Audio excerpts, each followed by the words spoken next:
ಹುಣ್ಣಿಮೆ ಅಥವಾ ಪೌರ್ಣಿಮೆ ಅಂತ ಹೇಳಿದ್ರೆ ಬಹಳ ವಿಶೇಷವಾದ ದಿನ ಅಂತ ಹೇಳಲಾಗತ್ತೆ. ಅಮಾವಾಸ್ಯೆ ಹೇಗೆ ಒಂದು ರೀತಿಯಲ್ಲಿ ಒಳ್ಳೆಯದು ಹಾಗೆ ಒಂದು ರೀತಿಯಲ್ಲಿ ಕೆಟ್ಟದು, ಅದೇ ರೀತಿ ಹುಣ್ಣಿಮೆ ಕೂಡ ಒಳ್ಳೆಯದು ಕೆಟ್ಟದು ಎರಡೂ ಇದೆ ಈ ಒಂದು ಹುಣ್ಣಿಮೆ ದಿನದಲ್ಲಿ. ಹುಣ್ಣಿಮೆ ಅಂತ ಹೇಳಿದ ತಕ್ಷಣ ಮುಖ್ಯವಾಗಿ ಈ ಒಂದು ಬ್ರಹ್ಮಾಂಡವನ್ನು ರಕ್ಷಿಸುವಂತಹ ಭಗವಾನ್ ವಿಷ್ಣು, ಹಾಗೆ ಎಲ್ಲ ಒಂದು ಹಣಕಾಸಿನ ಸಮಸ್ಯೆಯನ್ನು ಬಗೆಹರಿಸುವಂತಹ, ಹಾಗೆ ನಮಗೆ ಹಣಕಾಸಿನ ಆರ್ಥಿಕತೆಯ ಮುಗ್ಗಟ್ಟನ್ನು ನಿವಾರಿಸುವಂತಹ ಲಕ್ಷ್ಮೀ ದೇವಿಗೆ ಸಮರ್ಪಣೆಯನ್ನು ಮಾಡಬೇಕಾಗತ್ತೆ. ಅದರಲ್ಲೂ ವಿಶೇಷವಾದ ಹುಣ್ಣಿಮೆಗಳು ಕೆಲವು ಇದೆ. ಅದರಲ್ಲಿಯೇ ಬನದ ಹುಣ್ಣಿಮೆ ಅಂತ ಬಹಳ ವಿಶೇಷವಾದ ದಿನ. ಹಾಗೆ 2025ನೇ ಇಸ್ವಿನಲ್ಲಿ ಮೊಟ್ಟ ಮೊದಲ ಹುಣ್ಣಿಮೆ ಅಂತ ಹೇಳಿದ್ರೆ ಈ ಒಂದು ಬನದ ಹುಣ್ಣಿಮೆ, ಅದು ಜನವರಿ 13ನೇ ತಾರೀಕು, ಅಂದರೆ ಇವತ್ತು ಬೆಳಗಿನ ಜಾವ ಶುರುವಾಗಿದೆ. ಯಾವ ಮುಹೂರ್ತಕ್ಕೆ ಶುರುವಾಗಿ ಯಾವ ಮುಹೂರ್ತಕ್ಕೆ ಕೊನೆಗೊಳ್ಳುತ್ತೆ ಅಂತ ಹೇಳಿದ್ರೆ ಇವತ್ತು ಬೆಳಗ್ಗೆ ಅಂದರೆ ಸೋಮವಾರ ಬೆಳಗ್ಗೆ 5 ಗಂಟೆ 3 ನಿಮಿಷಕ್ಕೆ ಈ ಒಂದು ಹುಣ್ಣಿಮೆಯ ತಿಥಿ ಪ್ರಾರಂಭವಾಗಿದೆ. ಹಾಗೆ ಇದು ಮುಗಿಯೋದು ಮಂಗಳವಾರ ಅಂದರೆ ಜನವರಿ 14ನೇ ತಾರೀಕು ಬೆಳಗಿನ ಜಾವ 3 ಗಂಟೆ 56 ನಿಮಿಷಕ್ಕೆ ಈ ಒಂದು ಹುಣ್ಣಿಮೆ ತಿಥಿ ಮುಕ್ತಾಯಗೊಳ್ಳುತ್ತೆ. ಹಾಗಾಗಿ ನೀವು ಹುಣ್ಣಿಮೆಯ ಯಾವಾಗಲೂ ನೀವು ಸಂಜೆ ಆಚರಣೆ ಮಾಡೋದ್ರಿಂದ ಬಹಳನೇ ಒಳ್ಳೆಯದು. ಬೆಳಗ್ಗೆ ಕೂಡ ಆಚರಣೆ ಮಾಡ್ಬೋದು, ಸಂಜೆ ಆಚರಣೆ ಮಾಡೋದ್ರಿಂದ ನಮ್ಮ ಆರ್ಥಿಕ ಸಮಸ್ಯೆ ನಿವಾರಣೆ ಆಗುತ್ತೆ ಅಂತ ಹೇಳಲಾಗುತ್ತೆ. ಅದು ಹೇಗೆ ಪೂಜೆ ಮಾಡಬೇಕು, ಯಾವ ಸಮಯದಲ್ಲಿ ಪೂಜೆ ಮಾಡಬೇಕು ಅಂತ ನಾನು ಈ ವಿಡಿಯೋದಲ್ಲಿ ಪೂರ್ತಿಯಾಗಿ ತಿಳಿಸ್ತಾ ಹೋಗ್ತೀನಿ. ಈ ಒಂದು ವಿಡಿಯೋ ನಿಮ್ಗೆ ಇಷ್ಟ ಆದರೆ ಈ ಒಂದು ವಿಡಿಯೋಗೆ ಲೈಕ್ ಮಾಡಿ, ಹಾಗೆ ನಿಮಗೆ ಮಾಹಿತಿ ಸ್ವಲ್ಪ ಇಷ್ಟ ಆಯಿತು ಅಂತ ಹೇಳಿದ್ರೆ ನನ್ನ ಚಾನಲನ್ನು ದಯವಿಟ್ಟು ಸಬ್ಸ್ಕ್ರೈಬ್ ಮಾಡ್ಕೊಳ್ಳಿ. ಹಾಗೆ ನಿಮ್ಮ ಫ್ರೆಂಡ್ಸ್ ಅಥವಾ ಫ್ಯಾಮಿಲಿಗೆ ಈ ಒಂದು ಮಾಹಿತಿ ಅವಶ್ಯಕತೆ ಇದೆ ಅವರಿಗೆ ಅಂತ ಅನಿಸಿದ್ರೆ ಅವ್ರ ಹತ್ರ ಇದನ್ನು ಶೇರ್ ಮಾಡಿ. ಓಕೆನಾ? ಈಗ ವಿಡಿಯೋ ಶುರು ಮಾಡೋಣ ಬನ್ನಿ. ಈಗ ನಾ ಆಗಲೇ ಹೇಳ್ದಂಗೆ ಹುಣ್ಣಿಮೆಗೆ ಅದಕ್ಕೆ ಆದಂತಹ ವಿಶೇಷತೆ ಇರುತ್ತೆ, ಕೆಟ್ಟದ್ದು ಒಳ್ಳೆಯದು ಇರುತ್ತೆ. ಮೊದಲಿಗೆ ಕೆಟ್ಟದ್ದು ಹೇಳ್ಬಿಡ್ತೀನಿ. ಏನು ಮಾಡಬಾರ್ದು ಈ ಹುಣ್ಣಿಮೆ ದಿನ ಅಂತ ಹೇಳಿದ್ರೆ, ತಲೆ ಕೂದಲು ಕತ್ತರಿಸ್ಕೊಳ್ಳೋದಾಗಲಿ ಅಥವಾ ಉಗುರು ಕಟ್ ಮಾಡ್ಕೊಳ್ಳೋದಾಗಲಿ, ಅಥವಾ ಮುಸ್ಸಂಜೆ ಹೊತ್ತಿನಲ್ಲಿ ನಾವು ಸಣ್ಣ ಮಕ್ಕಳು ಇರ್ತಾರೆ ಅವ್ರನ್ನ ಕೇಳದೆ ಹೊರಗಡೆ ಬಿಡೋದು, ಅಂದರೆ ಅವ್ರು ಎದ್ದು ಬಿದ್ದು ಮಾಡಬಾರ್ದು, ನೆಗೆಟಿವ್ ಎನರ್ಜಿ ಮೈ ಸೇರ್ಕೊಳ್ಳುತ್ತೆ ಅಂತ ಹೇಳುತ್ತೆ. ಹಾಗಾಗಿ ಈ ಥರ ಕೆಲಸಗಳನ್ನ ಖಂಡಿತ ಹುಣ್ಣಿಮೆ ದಿನ ಮಾಡಬೇಡಿ. ಅಮಾವಾಸ್ಯೆ ದಿನ ಕೂಡ ಈ ರೀತಿ ಕೆಲಸಗಳನ್ನ ಮಾಡಬಾರ್ದು.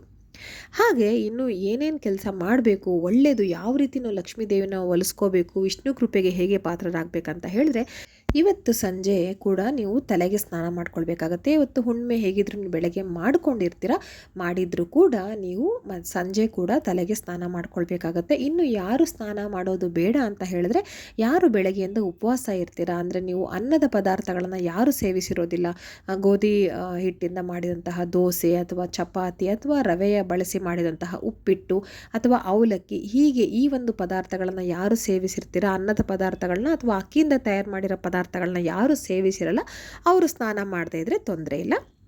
ಕೈಕಾಲು ಮುಖ ತೊಳ್ಕೊಂಡ್ರೆ ಸಾಕಾಗತ್ತೆ.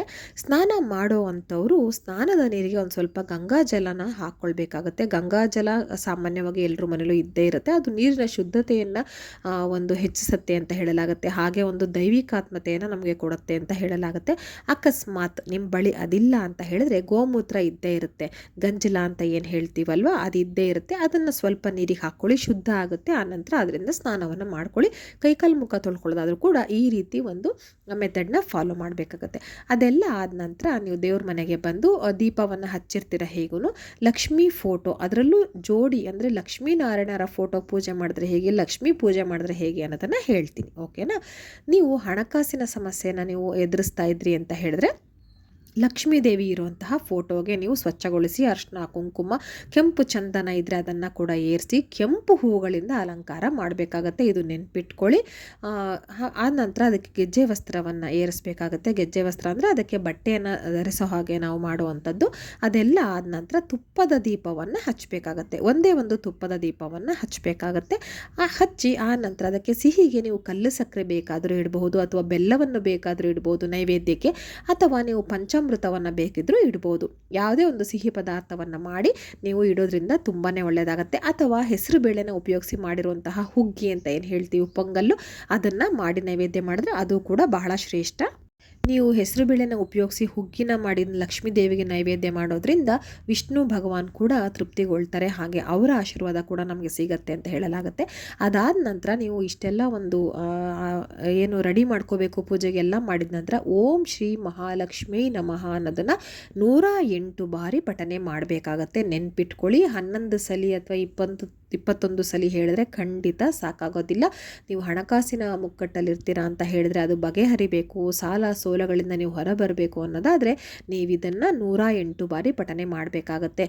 ಈಗ ಕೆಲವರು ಪ್ರಶ್ನೆ ಮಾಡ್ತೀರಿ ನನಗೆ ಕಮೆಂಟಲ್ಲಿ ಬಂದು, ಹಾಗಾದರೆ ದೇವ್ರ ಸ್ತೋತ್ರ ಒಂದು ಹೇಳಿದ್ರೆ ಸಾಕಾ, ದುಡಿಯೋದಕ್ಕೆ ಏನು ಹೋಗೋದು ಬೇಡವಾ ಅಂತ ಕೆಲವ್ರು ಕೇಳ್ತಿರ್ತೀರಾ. ಅದು ಕೆಲವರ ತಪ್ಪು ತಿಳುವಳಿಕೆ. ದಯವಿಟ್ಟು ನನ್ನ ಮಾತಿನ ಪ್ರಕಾರ ನೀವು ಸ್ತೋತ್ರ ಒಂದು ಹೇಳಿದ್ರೆ ದುಡ್ಡು ಮನೆಗೆ ಬಂದು ಬೀಳುತ್ತೆ ಅನ್ನೋ ಅರ್ಥ ಅಲ್ಲ. ನಿಮ್ಮ ಪ್ರಯತ್ನ ನೀವು ಮಾಡ್ತಾ ಇರ್ತೀರಿ, ಆದರೂ ಕೂಡ ಹಣಕಾಸು ನಿಲ್ತಾ ಇರಲ್ಲ. ಗೊತ್ತಿಲ್ಲದೆ ಹೆಚ್ಚು ಹಣಕಾಸು ವ್ಯಯ ಆಗ್ತಾ ಇರುತ್ತೆ, ಅನಗತ್ಯವಾಗಿ ಖರ್ಚಾಗ್ತಿರುತ್ತೆ, ಹಾಗೆ ಸಾಲ ಸೋಲಗಳು ಆಗ್ತಾ ಇರುತ್ತೆ. ಇದೆಲ್ಲದಕ್ಕೂ ಒಂದು ಪರಿಹಾರ ಬೇಕೇ ಬೇಕಲ್ವಾ. ಆದ್ದರಿಂದ ಈ ರೀತಿ ಮಾಡಿ ಅಂತ ಹೇಳೋದು. ಸೊ ದೇವ್ರು ನಂಬಿದ್ರೆ ಯಾವ ಕೆಲಸನೂ ಅರ್ಧಕ್ಕೆ ನಿಲ್ಲಲ್ಲ, ಅದು ಸಂಪೂರ್ಣ ಯಶಸ್ಸಾಗುತ್ತೆ ಅಂತ ನನ್ನ ನಂಬಿಕೆ. ಎಲ್ಲರೂ ನಂಬಿಕೆ ಕೂಡ. ಇದನ್ನು ಫಾಲೋ ಮಾಡಿ. ಸೊ ನಾನು ಹೇಳ್ದಂಗೆ ಆ ಒಂದು ಸ್ತೋತ್ರವನ್ನು ನೀವು 108 ಬಾರಿ ಪಠನೆ ಮಾಡಿ ನೈವೇದ್ಯವನ್ನು ಅರ್ಪಿಸಿ ಆ ನಂತರ ಚಂದ್ರೋದಯ ಆಗುತ್ತೆ ರಾತ್ರಿ ಅಲ್ವಾ. ಚಂದ್ರೋದಯ ಎಷ್ಟು ಗಂಟೆಗೆ ಅಂತ ನೀವು ನಿಮ್ಮ ಮನೆಯ ಪಂಚಾಂಗದಲ್ಲಿ ನೋಡ್ಕೊಳ್ಳಿ. ಯಾಕಂದರೆ ಒಂದೊಂದು ಜಾಗದಲ್ಲಿ ಒಂದೊಂದು ಊರುಗಳಲ್ಲಿ ಒಂದೊಂದು ಸಮಯಕ್ಕೆ ಅದು ಚಂದ್ರ ಉದಯ ಆಗ್ತಾನೆ. ಆ ಒಂದು ಸಮಯದಲ್ಲಿ ನೀವು ಒಂದು ತಾಮ್ರದ ತಂಬಿಗೆಗೆ ಸ್ವಲ್ಪ ಅಕ್ಕಿ ಕಾಳನ್ನು ಹಾಕಿಟ್ಕೊಳ್ಳಿ. ಆ ನಂತರ ಆ ಒಂದು ನೀರನ್ನು ನೀವು ಚಂದ್ರನಿಗೆ ಅರ್ಘ್ಯ ರೀತಿಯಲ್ಲಿ ಕೊಡಬೇಕು. ಸಂಕ್ರಾಂತಿನಲ್ಲಿ ಹೇಗೆ ನಾವು ಮಾಡ್ತೀವಲ್ವ, ಅದಕ್ಕೂ ಒಂದು ವಿಡಿಯೋ ಹಾಕ್ತೀನಿ. ಸೊ ಹಾಗಾಗಿ ಒಂದು ತಮ್ಗೆನಲ್ಲಿ, ತಾಮ್ರದ ತಮ್ಗೆ, ದೇವ್ರ ಮನೆಯಲ್ಲಿ ಉಪಯೋಗಿಸುವಂತಹ ತಾಮ್ರದ ತಮ್ಗೆಗೆ ಸ್ವಲ್ಪ ಅಕ್ಕಿ ಕಾಳನ್ನು ಹಾಕಿ ಅದನ್ನು ಚಂದ್ರನಿಗೆ ತೋರಿಸ್ತಾ ನೀವು ಕೆಳಗಡೆ ಬಿಡಬೇಕಾಗತ್ತೆ. ಅರ್ಪಿಸ್ಕೋ, ನಿನಗೆ ಸಮರ್ಪಣೆ ಮಾಡ್ತಾ ಇದ್ದೀವಿ ಅಂತ ಹೇಳಿ ಹೀಗೆ ಮಾಡಿ ನೀವು ಆರತಿಯನ್ನೆಲ್ಲ ಮಾಡಿ ಪೂಜೆನ ಕೊನೆ ಮಾಡಿಸ್ಬೇಕಾಗತ್ತೆ. ಆಮೇಲೆ ಏನು ನೈವೇದ್ಯಕ್ಕೆ ಇಟ್ಟಿರ್ತೀರ ಅದನ್ನು ನೀವು ಗಂಡ ಹೆಂಡತಿ ಮಕ್ಕಳು ಎಲ್ಲರೂ ಕೂಡ ಮನೆ ಮಂದಿ ಎಲ್ಲ ಸೇವಿಸ್ಬೇಕಾಗತ್ತೆ. ಇದು ಹಣಕಾಸಿನ ಸಮಸ್ಯೆಗೆ ನಾ ಹೇಳ್ತಿರೋದು. ಇನ್ನು ದಾಂಪತ್ಯ ಸಮಸ್ಯೆ ಇರುತ್ತೆ ಗಂಡ ಹೆಂಡತಿ ಮಧ್ಯೆ, ಸುಮ್ಮನೆ ಯಾವುದಾದ್ರು ಒಂದು ಸಣ್ಣ ಪುಟ್ಟ ವಿಷಯಕ್ಕೆ ಜಗಳ ಆಗ್ತಾ ಇರುತ್ತೆ. ಅದಕ್ಕೆ ಕಾರಣ ಹೀಗೆ ಅಂತ ಏನಿರೋದಿಲ್ಲ, ಆದರೂ ಏನೋ ಒಂದು ಸಣ್ಣ ಪುಟ್ಟಕ್ಕೆ ವಿಷಯಕ್ಕೆ ಜಗಳ ಆಗ್ತಿರುತ್ತೆ. ಅನ್ಯೋನ್ಯತೆ ಅನ್ನೋದು ಇರೋದಿಲ್ಲ. ಅವರು ಇದೇ ಒಂದು ರೀತಿ ಮೆಥಡ್ನ ಫಾಲೋ ಮಾಡಬೇಕು. ಆದರೆ ಲಕ್ಷ್ಮೀದೇವಿ ಫೋಟೋದ ಬದಲು ಲಕ್ಷ್ಮೀನಾರಾಯಣರ ಅಂದರೆ ಜೋಡಿ ಇರುವಂತಹ ಫೋಟೋನ ಇಡಬೇಕಾಗುತ್ತೆ. ನೆನ್ಪಿಟ್ಕೊಳ್ಳಿ, ಲಕ್ಷ್ಮೀನಾರಾಯಣ ಫೋಟೋ. ಇದು ನಾನು ಹಿಂದೆ ಆಲ್ರೆಡಿ ಒಂದ್ಸತಿ ಹೇಳಿದ್ದೀನಿ.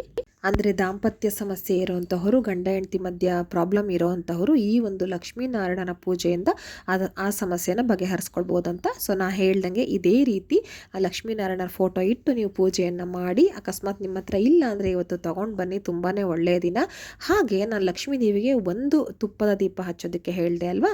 ಈ ಲಕ್ಷ್ಮೀನಾರಾಯಣ ಫೋಟೋ ಇಟ್ಟು ನೀವು ಪೂಜೆ ಮಾಡಿದ್ರೆ 2 ತುಪ್ಪದ ದೀಪ ಹಚ್ಚಬೇಕಾಗತ್ತೆ, ಅಂದರೆ ಜೋಡಿ ತುಪ್ಪದ ದೀಪವನ್ನು ಹಚ್ಚಬೇಕಾಗತ್ತೆ. ಹಾಗೆ ನೈವೇದ್ಯಕ್ಕೆ ನಾನು ಏನಾಗಲೇ ಹೇಳಿದೆ, ಪಂಚಾಮೃತ ಇರ್ಬೋದು, ಹೆಸರು ಬೇಳೆನ ಉಪಯೋಗಿಸಿ ಪೊಂಗಲ್ ಅಥವಾ ಹುಗ್ಗಿ ಅಂತ ಏನಂತೀವಿ ಅದಿರ್ಬೋದು, ಅಥವಾ ಕಲ್ಲ ಸಕ್ಕರೆ, ಏನಾದರೂ ಒಟ್ಟಿನಲ್ಲಿ ನೈವೇದ್ಯ ಇಟ್ಟು ನೀವು ಪೂಜೆ ಮಾಡಬೇಕಾಗತ್ತೆ. ಹಾಗೆ ಅಂತೂ ಖಂಡಿತ ಮಾಡಬೇಡಿ. ಇವೆಲ್ಲ ಈ ರೀತಿ ಮಾಡೋದ್ರಿಂದ ನಿಮ್ಮ ಆರ್ಥಿಕ ಸಮಸ್ಯೆ ಬಗೆಹರಿಯುತ್ತೆ. ಹಾಗೆ ಗಂಡ ಹೆಂಡತಿ ಮಧ್ಯೆ ಅನ್ಯೋನ್ಯತೆ ಬರುತ್ತೆ. ಹಾಗೆ ಇದಕ್ಕೆ ಏನು ನೈವೇದ್ಯ ಮಾಡ್ತೀರಾ, ಮೊದಲು ಗಂಡ ಹೆಂಡತಿ ಸೇವಿಸಬೇಕಾಗತ್ತೆ ಪ್ರಸಾದನ, ಆ ನಂತರ ಮಕ್ಕಳಿಗೆ ಕೊಡಿ. ಹಾಗೆ ಈ ದಿನ ಬನಶಂಕರಿ ಅಮ್ಮನವರ ಪೂಜೆಯನ್ನು ಕೂಡ ಮಾಡೋದ್ರಿಂದ ನಿಮ್ಮ ಜೀವನ ಚೆನ್ನಾಗಾಗುತ್ತೆ ಅಂತ ಹೇಳ್ಬೋದು. ಹಾಗೆ ಯಾವುದೇ ರೀತಿ ಶಕ್ತಿಗಳ ಭಯ ಇದ್ದಲ್ಲಿ ಬನಶಂಕರಿ ದೇವಿಯ ಆರಾಧನೆಯನ್ನು ಮಾಡೋದ್ರಿಂದ ಅದು ಕೂಡ ಹೋಗುತ್ತೆ. ಅಂದರೆ ಯಾರಾದರೂ ಮಾಟ ಮಂತ್ರ ಮಾಡಿಸಿರ್ತಾರೆ, ಇಲ್ಲ ಏನೋ ಒಂಥರ ನಮ್ಗೆ ಅಡ್ಡ ಹಾಕ್ದಂಗೆ ಆಗ್ತಾ ಇರುತ್ತೆ ಎಲ್ಲ ಕೆಲಸಗಳಲ್ಲೂ. ಆದ್ದರಿಂದ ಈ ಒಂದು ದಿನ ಆ ತಾಯಿ ಆರಾಧನೆ ಮಾಡೋದ್ರಿಂದ ಕೂಡ ಆ ಸಮಸ್ಯೆ ಕೂಡ ಪರಿಹಾರ ಆಗುತ್ತೆ. ಹೀಗೆ ನಿಮಗೆ ಯಾವ ಸಮಸ್ಯೆ ಇದೆ ಅದು ಯಾವ ರೀತಿ ಪರಿಹಾರ ಮಾಡ್ಕೋಬೇಕು ಅಂತ ನಾನು ಹೇಳಿದೆ ಅಲ್ವಾ. ಈ ರೀತಿ ಪರಿಹಾರ ಮಾಡ್ಕೊಳ್ಳಿ, ಎಲ್ರಿಗೂ ಒಳ್ಳೆಯದಾಗಲಿ.